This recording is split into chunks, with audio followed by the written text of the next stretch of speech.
Bismillahirrahmanirrahim. Al-Fatihah ila ruh habibina wa syafi'ina sayyidina Rasulillah sallallahu alaihi wasallam wa alihi wa ashabihi wa azwajihi wa ikhwanihi minal anbiya wal mursalin. Thumma ila ruh masyayikhina wa li abaina wa ummahatina wa liman lahu haqqun alaina, khususan jami'u hadhihi al-ahadith al-imam الترمذي وشارحها بأن الله يغفر لهم ويرحمهم ويعلي درجاتهم في الجنة وينفعنا بأسرارهم وأنوارهم وعلومهم وبركاتهم في الدين والدنيا والآخرة بسر الفاتحة. أعوذ بالله من الشيطان الرجيم. بسم الله الرحمن الرحيم. الحمد لله رب العالمين الرحمن الرحيم مالك يوم الدين إياك نعبد وإياك نستعين اهدنا الصراط المستقيم صراط الذين أنعمت عليهم غير المغضوب عليهم ولا الضالين آمين. بسم الله الرحمن الرحيم. وبسند متصل إلى الإمام الترمذي رحمه الله تعالى ونفعنا به وبعلومه وبعلوم مشايخنا وبعلوم سائر الصالحين في الدارين آمين، إلى أن قال: باب ما جاء في خلق رسول الله صلى الله عليه وسلم.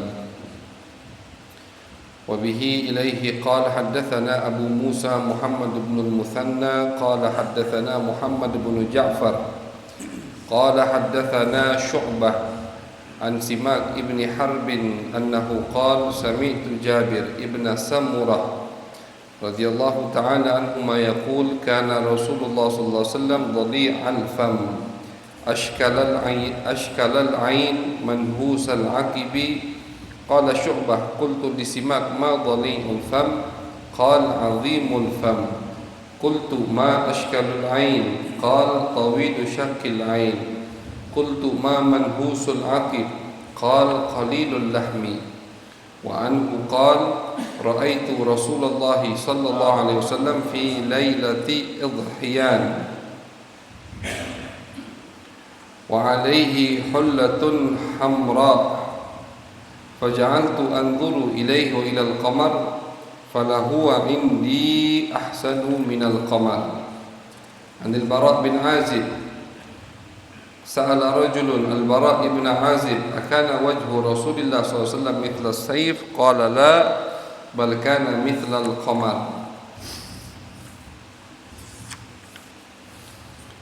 وحدثنا أبو داود المصاحفي سليمان بن سلم قال حدثنا النضر بن شميل عن صالح بن أبي الأخضر عن ابن شهاب عن أبي سلمة عن أبي هريرة رضي الله عنه قال: كان رسول الله صلى الله عليه وسلم أبيض كأنما صيغ من فضة رجل الشعر.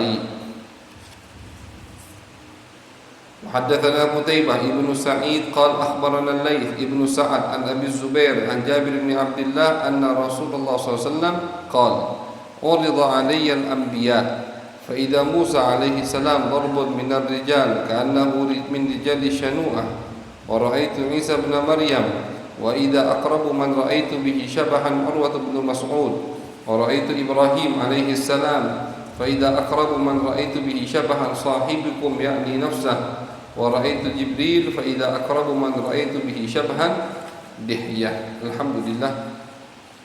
Alhamdulillah wa syukurillah. Puji syukur kehadirat Allah Subhanahu wa taala. Salawat dan salam kita haturkan kepada baginda besar Nabi Agung Nabi Muhammad sallallahu alaihi wasallam. Alhamdulillah kita bertemu lagi, dikumpulkan oleh Allah di cawisan bulanan kita di tempat yang insyaallah penuh dengan keberkahan. Insyaallah tempat ini penuh dengan rahmat dari Allah, rahmat dari Nabi Muhammad, penuh dengan cahaya Al-Quran, cahaya Nabi besar Muhammad sallallahu alaihi wasallam. Amin ya rabbal alamin. Masyaallah hadirin, masih di dalam bab yang akan menyebutkan hadis-hadis tentang bentuk atau postur tubuh Nabi besar Muhammad sallallahu alaihi wasallam. Bab ma jaa fi khalqi Rasulillah. Tadi kita baca beberapa hadis. Salah satunya hadis yang pertama yang kita baca, yaitu hadis yang diriwayatkan oleh sahabat Jabir bin Samurah. Beliau berkata, jadi kenapa hadis tentang sifat postur tubuh Nabi ini banyak? Karena sahabat-sahabat ini ngeriwayatkannya itu tidak semuanya. Contoh ini hadis yang kita baca tadi, sahabat Jabir bin Samurah itu meriwayatkan cuma 3 sifat. Nah, nanti 3 sifat ini misalkan sama Abu Hurairah diriwayatkan lagi tapi ditambahi. Nanti di riwayat lain beda dengan riwayat Abu Hurairah dan Jabir. Nah, makanya kenapa banyak hadisnya? Banyak hadis di bab tentang postur tubuh Nabi besar Muhammad sallallahu alaihi wasallam. Jadi kalau kita mau cek, kita mau lihat hadis Nabi atau hadis yang sahabat mensifati Nabi Muhammad sallallahu alaihi wasallam yang berkaitan dengan postur tubuh Nabi, yang panjang itu cuma 1, 2, 3 hadis. Bisa kita patoki 3 hadis cuma. Yang pertama hadis yang diriwayatkan Ummu Ma'bad. Ummu Ma'bad ini adalah perempuan yang kemahnya disinggahi oleh Nabi ketika Nabi Muhammad SAW hendak hijrah ke kota Madinah.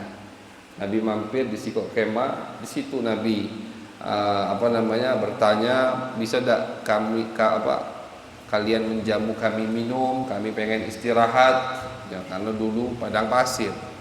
Jangan kita bayangkan, oh Nabi maksa nak bertamu, tidak maksa Nabi. Cuman perjalanan dulu itu kan padang pasir, tidak ada rest area. Tidak kasih rest area itu. Tidak ada mahattah, tidak ada tempat untuk istirahat. Kalau mereka tidak istirahat di tempat yang teduh bawah pohon, ya mereka istirahat lihat ada kemah, mereka mampir ke situ. Mereka mampir ke situ, izin mau istirahat. Nah, makanya Nabi pas melewati kemah daripada Ummu Ma'bad ini, Nabi izin pengen istirahat. Kalau ada minuman haus boleh dikeluarkan. Ummu Ma'bad mengatakan, kami tidak punya apa-apa. Itu kambing kami udah kurus. Diperas tidak metu lagi sudah, saking kurusnya, kering. Akhirnya kata Nabi, mana? Ditunjukkan Nabi ke kambingnya, diusap sama Nabi, kambing tadi langsung mengeluarkan susu yang banyak. Berkah rumah itu, selesai. Jadi Nabi jangan kita samakan seperti kita. Nabi pas mampir di rumah wong, malah rumah itu yang dapat keberkahan, kan itu. Rumah itu yang untung, bukan kita yang untung. Bukan Nabi yang untung, tapi rumah itu yang beruntung, didatangi oleh Nabi Muhammad sallallahu alaihi wasallam. Banyak daripada cerita-cerita sahabat ketika mengundang Nabi, keberkahan yang ada di rumah mereka. Akhirnya walhasil singkat cerita, Nabi Muhammad SAW selesai dari istirahat, Nabi pergi lagi jalan. Pulang Abu Ma'bad, lakinya. Jadi lakinya lagi keluar. Pas nyampe ke rumah, langsung lakinya berkata kepada istrinya, tadi siapa yang datang? Kenapa lakinya bisa tahu? Karena lakinya melihat keadaan rumah ini berbeda. Tidak seperti pas aku tinggalkan tadi rumah ini. Rumah ini harum, rumah ini bercahaya, rumah ini lebih sakinah, lebih tenang. Karena ada Nabi di situ, sallallahu alaihi wasallam. Jadi kalau kita pengen rumah kita sakinah, pengen rumah kita tenang, hadirkan Nabi Muhammad SAW di rumah kita. Dengan tadi baca Al-Quran di rumah, ibadat di rumah, sholawat di rumah, pujian-pujian Nabi qasidah disetel di rumah. Dan itu diajarkan sama Nabi, la taj'alu buyutakum kubura. Kata Nabi, jangan jadikan rumah kalian seperti kuburan. Makanya sholat sunnah, sholat yang sifatnya sunnah dan tidak dianjurkan untuk berjamaah, itu lebih afdal dilakukan di rumah. Patokannya aja itu. Patokannya sholat sunnah, dan tidak dianjurkan untuk berjamaah. Apa yang dianjurkan berjamaah? Taraweh di bulan Ramadan, witir di bulan Ramadan. Nah, ini kan dianjurkan berjamaah. Sholat kusuf, gerhana matahari, gerhana bulan, istisqa, ini semua sholat sunnah, tapi dianjurkan berjamaah. Tidak mungkin sholat dewean di rumah kalau berjamaah. Sunnahnya tempat rame, umum. Selain sholat sunnah yang tidak dianjurkan berjamaah, itu lebih afdal dilakukan di rumah. Dan itu amaliyah Nabi besar Muhammad SAW. Ba'diyatul Jum'ah, itu di rumah lebih afdal. Kalau qabliyat Jumat, ya kalau di rumah berarti telatnya metunya kan gitu. Tidak, ba'diyatul Jum'ah itu lebih afdal di rumah. Nabi setiap habis Jumat sholat ba'diyahnya di rumah. Ba'diyatul Isya di rumah. Habis Isya, sholat Isya ada ba'diyah 2 rakaat di rumah. Qabliyatus subuh di rumah. Nah, cuman di zaman sekarang ini karena kita beda zaman dengan zaman sahabat, kalau kita sudah kebiasaan, Ustaz sudahlah, kalau lama tu musola, lama tu masjid, dah ingat lagi solat, liwat, udah sampai rumah tinggal Ustaz. Ya, daripada kita tinggalkan, lebih baik kita lakukan di masjid. Tapi kalau kita yakin bisa kita lakukan di rumah, maka lebih afdal untuk kita lakukan di rumah. Kenapa? Tadi alasannya kata Nabi, biar rumah itu tak cak kuburan. Biar rumah itu sakinah, tenang gitu di rumah itu. Ada ibadah, ada menyebutkan nama Nabi Muhammad SAW. Jadi wajar kadang ada orang masuk anjing lah, angka rumahnya.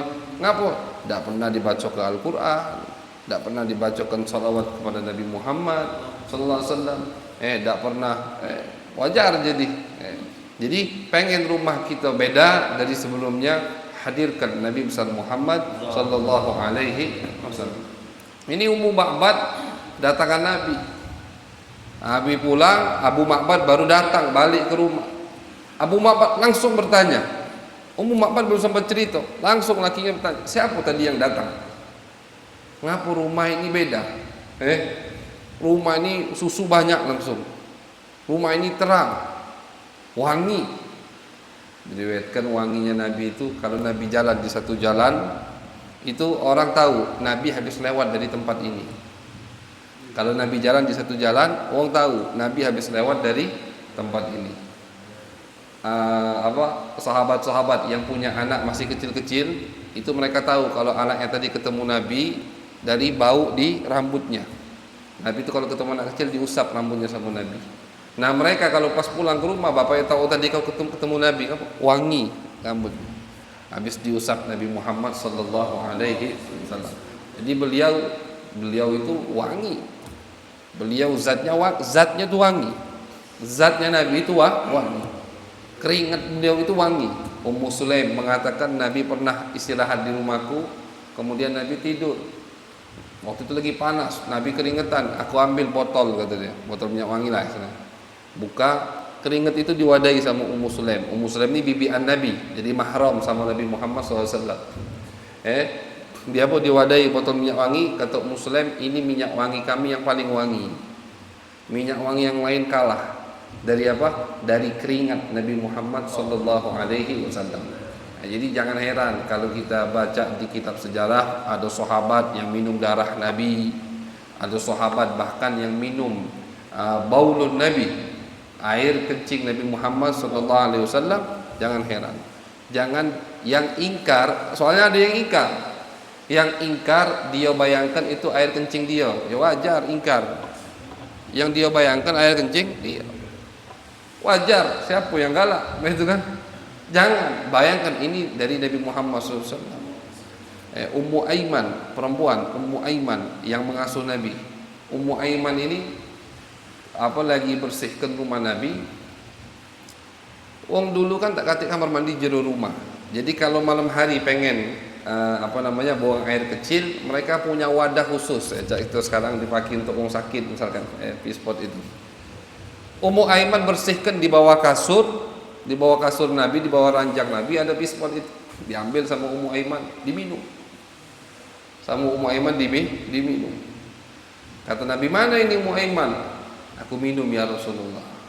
Kalau itu salah, kalau itu haram, kalau itu tidak benar, pasti dimarahi sama Nabi Muhammad SAW. Tapi malah didoakan sama Nabi. Apa kata Nabi? Perutmu tidak akan pernah sakit wahai Ummu Aiman. Sampai beliau wafat tidak pernah sakit perut, berkat minum air kencing Nabi Muhammad SAW. Ada sahabat yang minum darah Nabi. Kata Nabi habis canduk. Padahal canduk itu kan kalau biasanya yang keluar darah kotor. Tapi kalau untuk Nabi katik darah kotor. Tak katik darah kotor.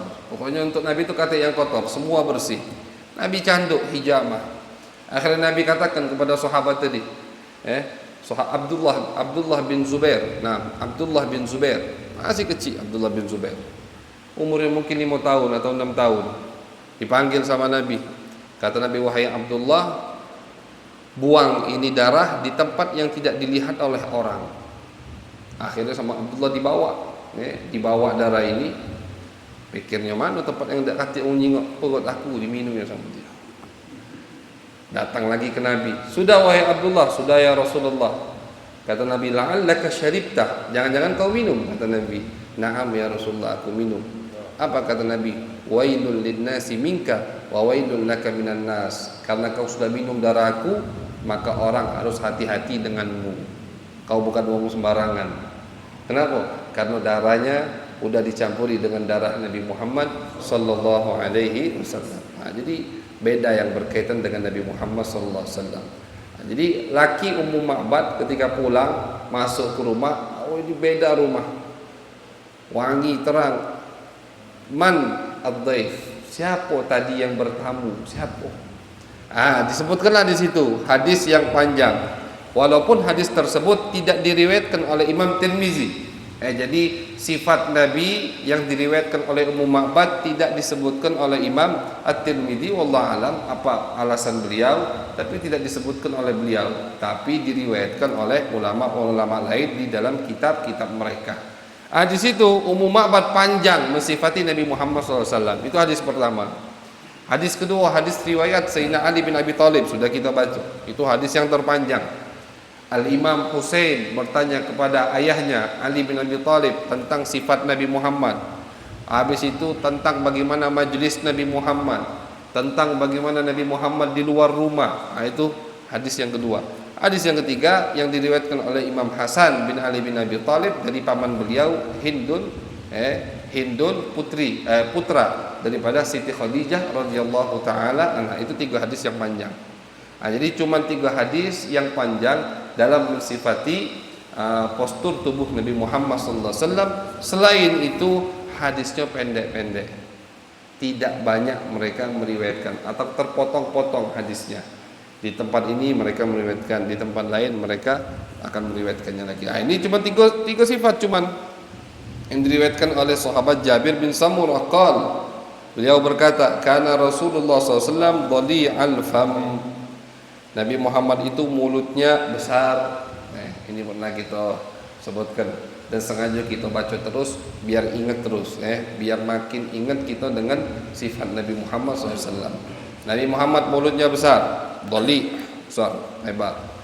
Ashkalal ainain, ashkalal ainain. Mata Nabi itu bola, bukan bola, buletan matanya itu agak panjang. Tawilu syakil ain. Sini lah. Syak itu bagian sini. Syak itu bagian sini. Jadi beliau itu selain bola mata beliau yang putih agak kemerahan sedikit, bukan abang tapi bukan yang sakit mata, bukan, bukan, atau lagi mabuk, bukan. Agak ada merah-merahnya sedikit bola matanya, bagian putih, bagian hitam, yang hitamnya hitam nian. Nah kita bahas seperti mata Ghazal. Jadi kalau pengen tahu indahnya itu lihat coba mata kijang, dan itu yang dipakai oleh penyair-penyair daripada ulama-ulama dulu yang bidangnya di sastra Arabiyah, ketika mensifati perempuan atau mensifati kekasihnya dan mereka ingin mensifati indahnya mata kekasihnya, mereka sifati dengan mata kijang. Mata kijang itu bulat, hitam terus agak keluar sedikit, bukan ngelit kan, bukan, matanya itu indah sekali. Nah, itu kalau bola matanya. Tapi ini riwayat menyebutkan bagian ini syak. Jadi agak besar sedikit. Bulatan matanya itu agak besar sedikit. Manhusul aqib, bagian kakinya tidak penuh dengan daging. Qalilul lahmi, sedikit sekali dagingnya. Ini kalau kita perhatikan lagi, luar biasa bagaimana sahabat memperhatikan postur tubuh Nabi Muhammad SAW. Sampai jadi detailnya itu tiada duanya, detailnya itu. Sampai lubang-lubang matanya itu mereka sifati, mereka perhatikan. Sampai kaki Nabi, mata kaki Nabi mereka tahu tidak banyak daging di mata kaki Nabi Muhammad bagian mata kaki Nabi Muhammad sallallahu alaihi wasallam. Nah, jadi yang ngatakan, kamu ni ngadakan maulid, kamu ni gosida main hadrah berlebihan dalam memuji Nabi Muhammad SAW, itu orang cuma dua pilihan. Imma dia orang yang tidak paham atau tidak tahu, tidak pernah baca hadis seperti ini, atau dia mata hatinya ditutup oleh Allah Subhanahu wa ta'ala. Apa berlebihannya? Kita setengah jam, sejam muji Nabi, tidak berlebihan, kurang malah itu. Lihat bagaimana sahabat radhiyallahu ta'ala anhum, mereka berlebihan dalam memuji, dalam meriwayatkan sifat-sifat yang berkaitan dengan Nabi Muhammad sallallahu alaihi wasallam. Kemudian hadis berikutnya diriwayatkan juga oleh Jabir bin Samurah, tapi dari murid yang lain. Jadi menunjukkan ketika Jabir ini meriwayatkan sifat Nabi tidak sekaligus. Tadi Jabir meriwayatkan hadis ini yang barusan kita baca kepada muridnya yang bernama Simak bin Harbin. Hadis berikutnya Jabir meriwayatkan hadisnya kepada muridnya yang bernama Abu Ishaq.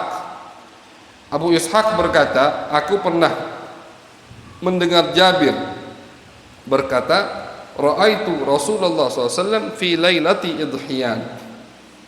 Kata Jabir bin Samurah, aku pernah duduk bersama Nabi Muhammad SAW di malam hari yang lagi terangnya malam itu. Malam itu terang, bulan purnama. Jadi kalau di bulan purnama namanya Badar. Badar itu mulainya dari 13, 14, 15. 15 itu puncaknya Badar. Lailatul Badar. Puncaknya bulan purnama, lagi bulat. Jadi bulan itu perputaran bulan itu di dalam Arab ada namanya dewe-dewe. Misalkan hilal itu makanya hilal Ramadan, kan gitu. Isbat hilal Ramadan, isbat hilal Syawal. Apa maksudnya hilal? Hilal itu bulan itu pertama kali muncul itu cuman bentuk sabit itu hilal. Itu. Terus makin lama tanggal 1, tanggal 2 makin besar bulan setiap malamnya. Sampailah di tanggal 15, ini Hijriyah, Qamariyah. Sampai tanggal 15 dia pas bulatnya. Purnama. Disitulah lagi terang-terangnya bulan, lagi indah-indahnya. Sekali lagi kita pernah sebutkan bahwasanya kita bayangkan indah bulan ini jangan di tengah kota. Kalau di tengah kota tidak bakal terbayang. Lampu bangunan, lampu kendaraan, belum lagi asapnya. Tapi kalau lagi di tengah gurun pasir misalkan, itu kejumaannya, terangnya malam kalau bulan purnama. Kalau lagi banyak bintang di tengah gurun pasir kelihatannya indahnya langit, indahnya bintang. Makanya bintang itu sama Allah dijadikan wabin najmi hum yahtadun. Bintang itu jadi apa? Jadi petunjuk untuk orang yang lagi di lautan atau yang lagi di gurun pasir. Mereka ketika jalan di gurun pasir itu map gitu kan, ada map sekarang. Map mereka bintang. Jadi misalkan bintang ini, ini arah ke barat, ini arah ke timur, ini arah kini, atau ini arah ke Madinah, sini dari bintang. Begitu juga yang di lautan. Makanya Allah katakan di Al-Qur'an wa bin najmi hum yahtadun. Mereka mendapatkan hidayat, artinya hidayat petunjuk jalan. Dari mana? Dari bintang. Jadi itu kalau di gurun pasir kejiwaan indahnya bulan purnama. Ini Jabir lagi duduk sama Nabi malam-malam di malam bulan purnama. Qal wa alaihi hullatun hamra. Waktu itu Nabi lagi menggunakan pakaian yang berwarna merah. Di sini ulama mengatakan dado makruh kita pakai baju warna abang. Tak apa-apa. Pakai baju warna abang, merah. Nah, abang tadi abang centreng atau abang ati atau macam-macam kan namanya sekarang abang itu. Atau abang tadi polos, galau-galau kainnya warnanya abang atau ada garis-garis, semua pernah dipakai oleh Nabi Muhammad SAW. Bukan satu sahabat yang meriwayatkan Nabi menggunakan pakaian berwarna merah. Ada beberapa sahabat yang meriwayatkan Nabi menggunakan pakaian warna merah. Nabi pernah menggunakan pakaian warna merah, warna putih, warna yang paling disukai oleh Nabi Muhammad SAW. Dan warna, kenapa? Karena warna putih itu orang tuh pasti tidak lama makinya warna putih. Kenapa? Cepat jiwaan kotor. Tapi kalau warna-warna yang gelap, nak 3 hari 4 hari dipakai dah jiwaan kotor.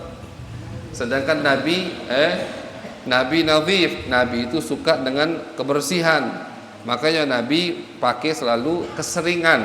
Nabi menggunakan pakaian warna putih. Dan warna putih itu yang akan dipakai sampai ke kuburan, kafan. Nah, makanya Nabi sunnahkan, sangat Nabi anjurkan untuk menggunakan pakaian putih, wabil khusus di hari Jumat. Di hari Jumat itu usahakan dari pojok sampai bawah putih galau. Jangan hari Jumat kita pakai biru, pakai hitam, jangan, pakai coklat, jangan. Tidak haram, tidak. Tapi ini sunnah sekali. Bahkan ulama mengatakan kalau di hari Jumat punya pakaian yang baru, bukan warna putih, tetap sunnah yang putih walaupun itu bekas atau sudah pernah dipakai.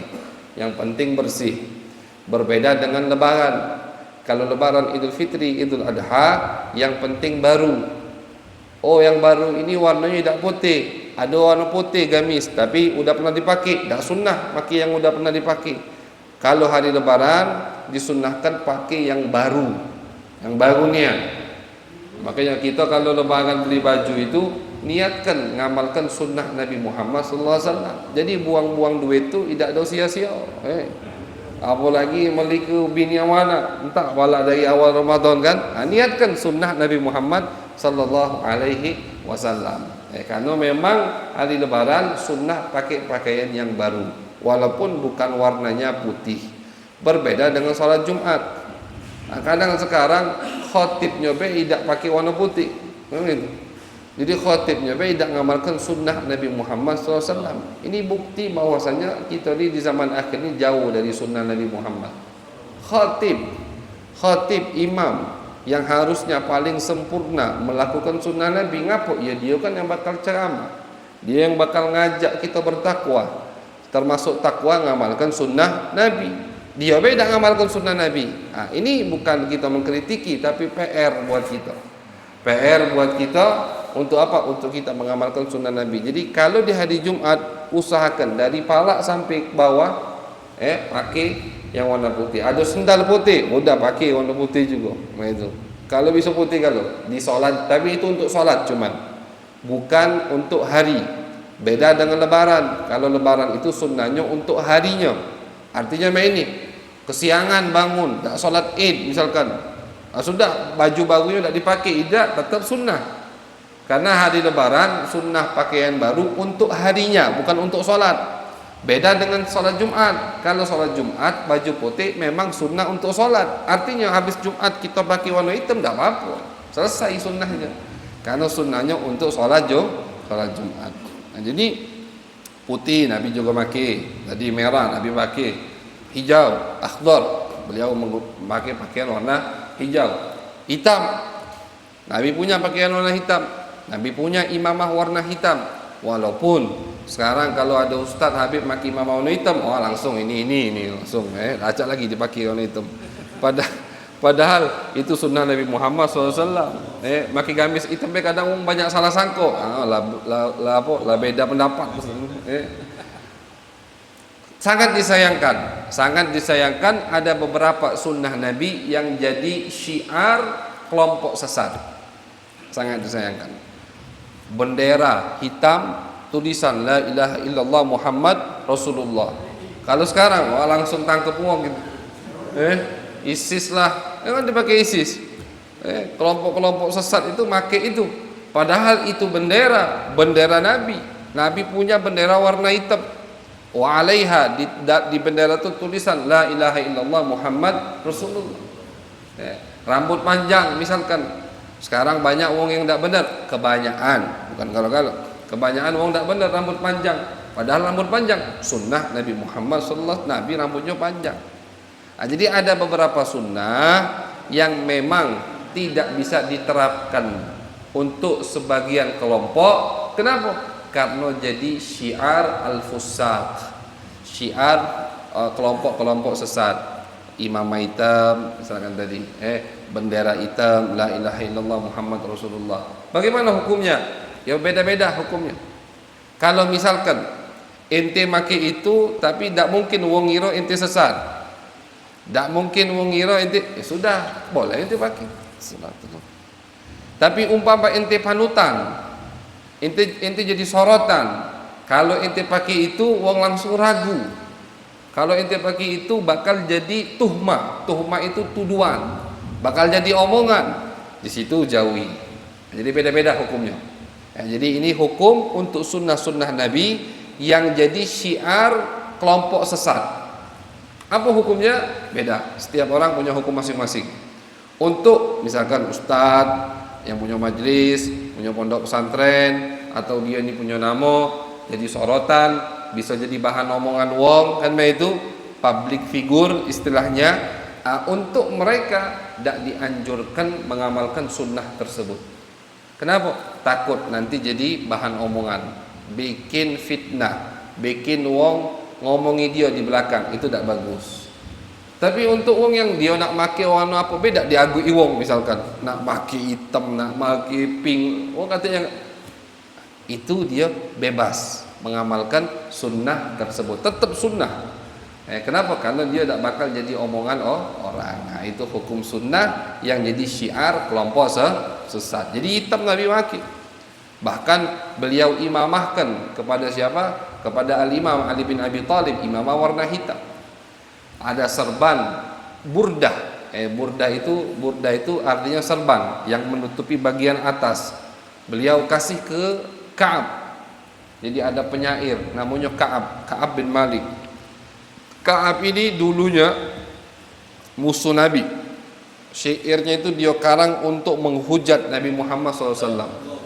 Sampailah Ka'ab ini sama Nabi dihalalkan darahnya. Sahabat kata Nabi setelah Nabi merebut kota suci Mekah, yang ketemu Ka'ab boleh kalian bunuh. Saking parahnya. Dia tidak ikut perang, cuman perang dengan lisan, perang dengan tulisan, dengan syairnya. Akhirnya Ka'ab ini pintar. Dia sembunyi sampailah udah agak tenang, sahabat di Mekah, dia tutupi mukanya, dia berjalan mendekati Nabi Muhammad SAW. Sampai di hadapan Nabi, dia minta maaf dan minta syafaat Nabi Muhammad SAW dan membaiat Islam Nabi Muhammad. Dimaafkan sama Nabi, langsung dimaafkan. Setelah dimaafkan, dia langsung melontarkan syair-syair pujian untuk Nabi Muhammad SAW. Yang diawali dengan qasidah yang berbunyi banat su'ad faqalbil yaum matsbulu. Ini syair panjang dan disyarahkan sama ulama. Isinya pujian untuk Nabi.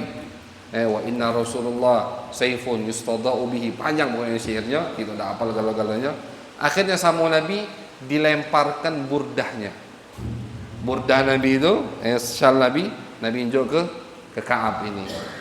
Ini syal Nabi, warnanya hitam. Itu sama Ka'ab dijago syal itu. Apa perhiasan dia itu, barang berharga dia. Sampailah zaman Muawiyah, Ka'ab masih hidup. Sama Muawiyah nak dibeli miliaran. Kata Ka'ab, dah aku jual. Ini dari Nabi Muhammad sallallahu alaihi wasallam. Akhirnya setelah Ka'ab meninggal, Muawiyah lihat sahabat, ini barang bekas Nabi.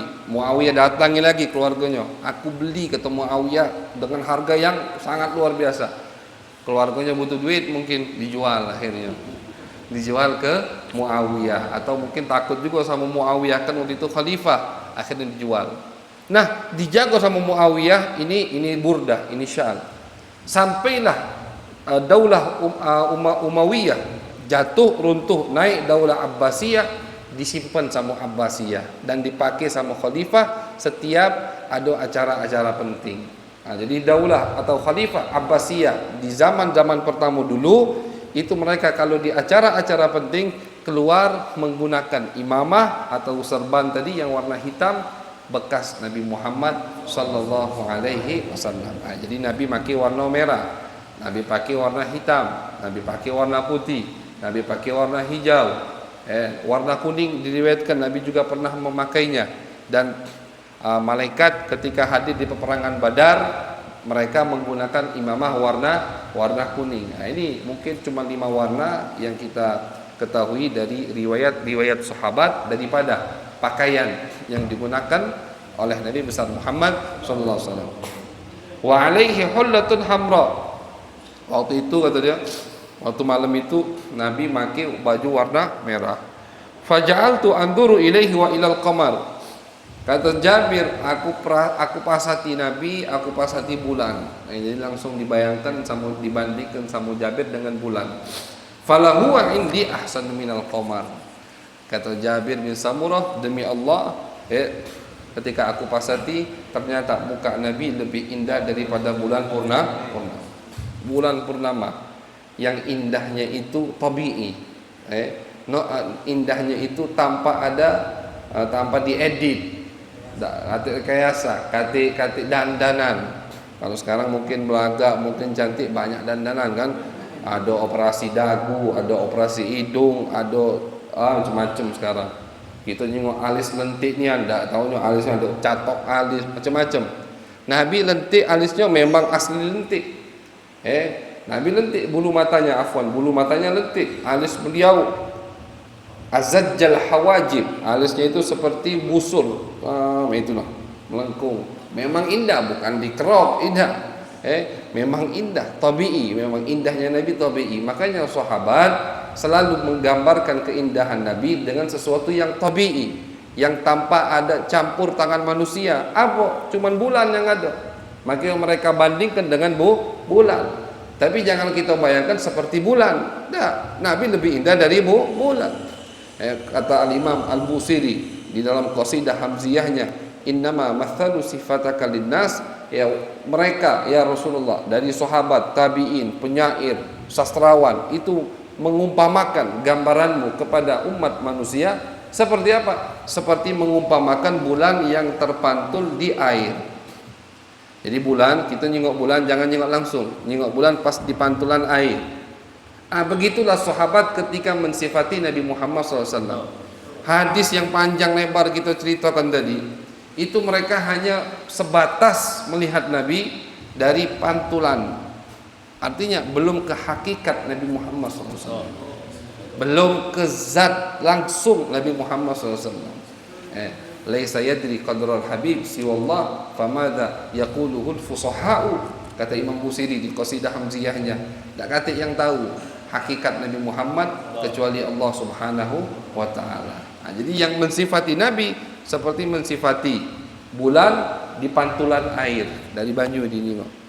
Jadi bukan langsung dari bulannya, bukan langsung dari Nabi Muhammad sallallahu alaihi wasallam. Jadi kata Jabir, aku pasati langsung muka Nabi besar Muhammad sallallahu alaihi wasallam dengan bulan. Aku bandingkan, falahu indi ahsanu minal qamar. Demi Allah, kata Jabir bin Samurah, muka Nabi Muhammad SAW lebih indah daripada bulan purnama. Tidak ada yang seindah daripada muka, melebihi muka Nabi besar Muhammad sallallahu alaihi wasallam. Mudah-mudahan kita bisa melihat muka tersebut. Kita bisa bertemu dengan muka yang indah itu di dunia sebelum di akhirat. Karena di akhirat semua akan ketemu Nabi Muhammad. Di akhirat semua akan melihat Nabi Muhammad. Di akhirat semua akan berjabat tangan insyaallah dengan Nabi Muhammad sallallahu alaihi wasallam. Tapi yang kita pengenkan di dunia, fi khairin wa lutfin wa afiyah, yaqadatan wa manama. Ini termasuk permintaan yang boleh diminta. Jadi termasuk kita harus selipkan daripada munajat kita, daripada doa kita kepada Allah. Jangan doa itu minta duit, baik. Doa tu dompet tebal, doa nak rumah besar, rumah banyak, jangan itu be. Boleh, halal, mintalah apa be minta. Kata Nabi, hatal milih. Bahkan kalau uya di dapur habis, kalian boleh minta sama Allah. Ya Allah, minta uya, saking kecilnya. Jadi minta apa be? Tapi selipkan doa-doa yang agung, doa-doa yang mulia, doa-doa yang manfaatnya lebih dari yang lain. Jadi selipkan doa pengen. Ada banyak salawat di dalam salawat itu berdoa. Yang mengarang salawat ngajari kita berdoa untuk meminta kepada Allah agar diberikan rezeki, diberikan bagian untuk bertemu dengan Nabi Muhammad SAW di dunia, sebelum di akhirat, di alam mimpi. Setelah itu baru yaqadzah, itu kan. Karena ada janji dari Nabi Muhammad, man ra'ani fil manam fasayarani fil yaqadzah. Kata Nabi Muhammad SAW, barang siapa yang melihat aku di mimpi, pasti dia akan melihat aku di alam nyata, di dunia, sebelum di akhirat. Mimpi Nabi, wa man ra'ani fil manam man ra'ani fil manam faqad ra'ani fa inna syaitana la yatamatsalu bi. Dalam hadis Nabi Muhammad mengatakan, barang siapa yang melihat aku di mimpi, betul dia sudah melihat aku, karena setan tidak mungkin nyamar jadi aku. Jadi saking mulianya Nabi, saking sucinya Nabi, postur tubuh beliau ini yang kita baca dari tadi, itu tidak bisa dijelma sama setan. Bahkan di alam mimpi dilarang sama Allah Subhanahu wa taala, dijaga sama Allah. Saking Allah memuliakan Nabi Muhammad SAW. Tapi selain Nabi bisa. Bahkan setan pernah menjelma berbentuk cahaya, menyamar jadi apa? Jadi Allah kepada Syekh Abdul Qadir Jilani, kan begitu. Ketika Syekh Abdul Qadir Jilani lagi ibadah malam hari, tiba-tiba ada cahaya. Ya Abdul Qadir, innani anallah. Wahai Abdul Qadir, aku ini adalah Allah. Terus ngapa kata Abdul Qadir? Kau tidak usah salat lagi. Wah, kalau kita lemak udah ini. Langsung buka toriko langsung. Toriko tidak salat. Jadi Syekh Mursyid langsung ngapu, tidak salat lagi. Halaltu al-haram, aku sudah halalkan semua yang aku haramkan untukmu wahai Abdul Qadir. Yang haram-haram halal kalau ajulah. Ini kalau wong zaman sekarang banyak terkena fitnah ini akhirnya. Ada kan pakai imamanya hijau pula, betino datang dipeluk, betino datang salaman tanpa mahram. Nabi Muhammad tidak pernah nyentuh perempuan langsung, tidak pernah. Kata Sayyidah Aisyah, ma safahan Nabi SAW yada imra'atin qattu. Nabi tidak pernah berjabat tangan dengan perempuan sama sekali. Ini Nabi. Jadi walaupun kedudukannya tinggi di sisi Allah, namanya yang diharamkan oleh Allah itu Nabi paling jauh. Jadi patokannya gampang. Kita pengen tahu mana yang benar, mana yang salah. Jika kalau yang dia lakukan yang diharamkan sama Allah salah, berarti udah langsung, tidak usah panjang-panjang mikirnya. Nak pakai imamah hijau, imamah hitam, imamah warna-warni dia pakai, nak sebesar apa be? Kalau dia salaman sama betina, pengen dosanya diampuni, dipeluknya betina tadi, aduh. Dan sangat disayangkan menggunakan pakaian Islam. Pakaian Islam yang syar'i pula, gamis, imamah, serban, megang tasbih, balaknya di situ. Tapi melanggar perintah Allah Subhanahu wa taala. Dengan alasan udah sampai, udah dekat dengan Allah. Al-Imam, ada seorang murid daripada murid Imam Junaid bernama Abu Ali Ar-Ruzabari. Beliau ini ditanya sama muridnya, "Wahai guru, ada itu di tempat itu fulan bernama fulan, dia ngaku sudah wusul. Wusul itu istilah untuk orang yang sudah dekat dengan Allah. Terus ngapa?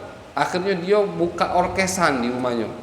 Alat musik yang haram, orkesan lah kurang lebih. Dengan ngaku apa? Dia sudah wusul tadi, udah sampai, udah dekat dengan Allah sehingga yang haram udah dihalalkan oleh Allah. Apa kata gurunya? Iya, dia udah wusul, tapi bukan ilallah, ila jahannam. Udah sampai ke jahannam. Kata Syekh Abu Ali Ar-Ruzabari, ini disebutkan di kitab Abuya Al-Maliki yang berjudul Al-Mukhtar. Jadi tak hati. Namanya jalan benar jelas kata Nabi Muhammad. Makin dekat orang dengan Allah, makin dia takwa. makin dia jauh dari yang diharamkan, dekat dengan taat kepada Allah Subhanahu wa taala. Itu be patokannya.